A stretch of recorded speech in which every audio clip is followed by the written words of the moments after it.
Today we're tying a fly out of my own box, the Wildcard soft hackle.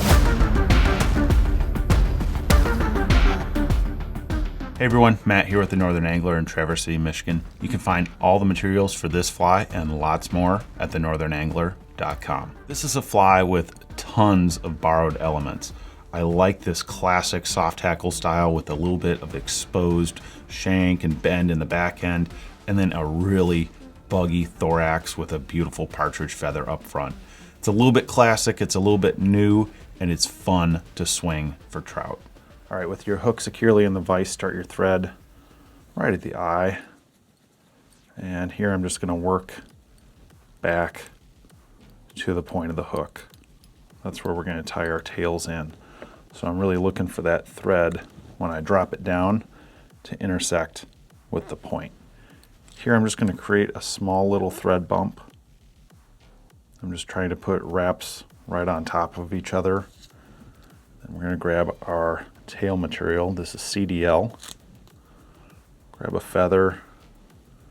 And then I like to grab the tip with my thumb and index finger and then preen these fibers down. Here I'm just going to grab a bundle and pull. They should come out just like that. Tips do not need to be perfectly stacked for this. I'm just going to measure around a half a shank length, transfer that measurement, set it down, then use a pinch wrap to kind of splay it out, and that's what that bump really helps us do. And take touching wraps moving up the shank here, and I'm just covering up those butts. That's going to help us build a taper. Reach in, trim any excess that might be remaining. Pull off. I got some wild fibers here. And then we're going to tie our wire in. And just keep this on top of the shank. And I'm working back to that tie-in point. That's where I want it to be. All right, at this point I'm gonna spin my bobbin. I'm right-handed, so I'm gonna spin it counterclockwise. That's gonna help me flatten this thread out. I'm gonna take touching wraps again. And really all we're doing here is creating a basic thread body. This should quickly come together. That's why we're using 6/0. So you can kind of build up a nice subtle taper here. I'm not going all the way up, about 3/4 up the shank. There you are. And here you can just do a half hitch or two. I'm going to bring the bobbin up. I'm going to use the rotary function here on my vise and take my time and apply this wire. And this really is not designed to make the fly any more durable, but gives it a nice, good looking segmentation on that thread body. Capture it, tie it off. I just do this helicopter technique. Breaks right off. Simple. Next we're going to start applying some dubbing. I tend to wet my thread. It just seems to help these natural dubbings stick, and the synthetics as well. You don't want to use too much here. It's always easier to add dubbing than it is to take it away. I tell people that all the time. I'm going to wrap back on some of that wire. And really I'm going to work back and forth here, and that will help create a little ball. And there's always a temptation to add a big bundle, and just get it done quick, but rarely does one thick chunk of dubbing work well or even stay well. I'd rather, go over this a bunch of times with a light dubbing noodle to create a ball than one big chunk that's likely to come apart and come out. I'm going to add just a little bit more to this. So I want this to be really prominent.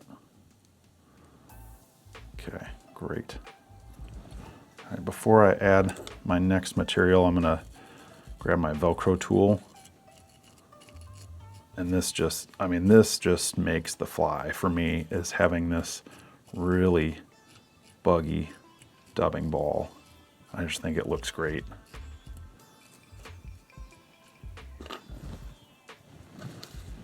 Next we're gonna grab some Ripple Ice Dub. And you really do not need a whole lot. You know, this is too much, quite honestly. So we're gonna downsize that a little bit. And I wanna tie this, I'm gonna rotate this up so that I'm only tying half on one side, loose wrap here, wrapping back. And then I'm gonna fold this piece here, wrap on top of that. So it kind of encompasses everything all together. And you can use your thumb and index finger, work it around. And as long as you have the top half covered, I'm not worried about any on the other side, underside here. Last thing we need to do is add a little partridge feather here. And I'm gonna try and strip most of the fluff off. I'll leave a little bit. And grab this by the tip because I want there to be a little bit of stem where I'm going to tie this in. Lay this down flat on top. Capture that. Reach in. Trim off the excess. Work your thread all the way to the eye at this point. And you can use the rotary here, but I'm just gonna take 2 or 3 wraps of this. 1, 2 good wraps. Capture that.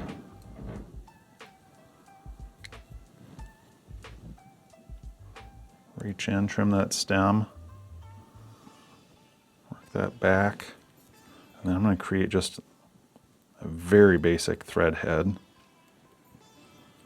just to help sweep everything rearwards. At this point you can grab your whip finish tool. I do 5-6 turn whip finish.